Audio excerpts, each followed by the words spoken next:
Hello, church.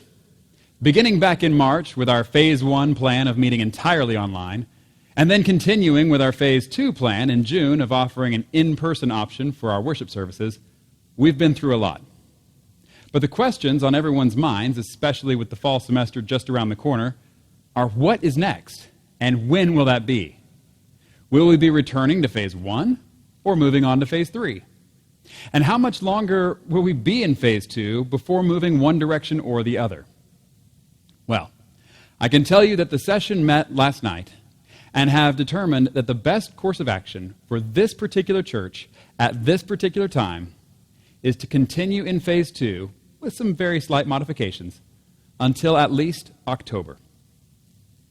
Trust me, this is certainly longer than any of us were originally thinking this would go.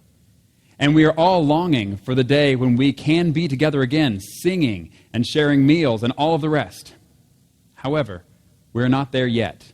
And so this is a time for perseverance, to take a marathon approach and stay the course, even when we really, really want to do otherwise. Having said that, there are a couple of advantages we have in waiting until October to possibly begin Phase 3. For one thing, waiting until after the school year begins, we won't be in the position of false starting and having to revert to an earlier stage if the local situation grows worse. And for another, and more importantly, the current phase allows for the most people to attend comfortably, knowing that practices are in place to minimize the spread of COVID-19. As a side note, for those of you who have not been in on the session meetings to see how our elders have come to these decisions, I want you to let you know that I believe that God has placed each of these elders on the session for such a time as this. It has certainly not been easy for them.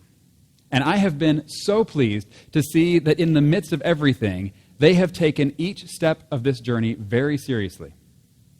They have prioritized unity in Christ over personal differences of views, and they have always kept in mind their calling and responsibility to serve you on behalf of Jesus, rather than serving any personal agendas. It has been a joy and such an encouragement to witness that working together in the Lord during times that have so easily divided so many.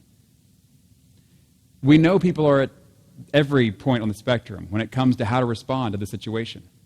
Odds are you are someone who believes we have either gone too far too soon or that we have not gone nearly far enough nor soon enough. I understand. And I would ask for grace, for patience, for your trust in our session and our Presbyterian system of decision-making, and most of all, for your prayers as we seek to navigate this new landscape, and pray that we would continue to navigate it together. And in the meantime, be on your guard. Stand firm in the faith. Be courageous. Be strong. Do everything in love.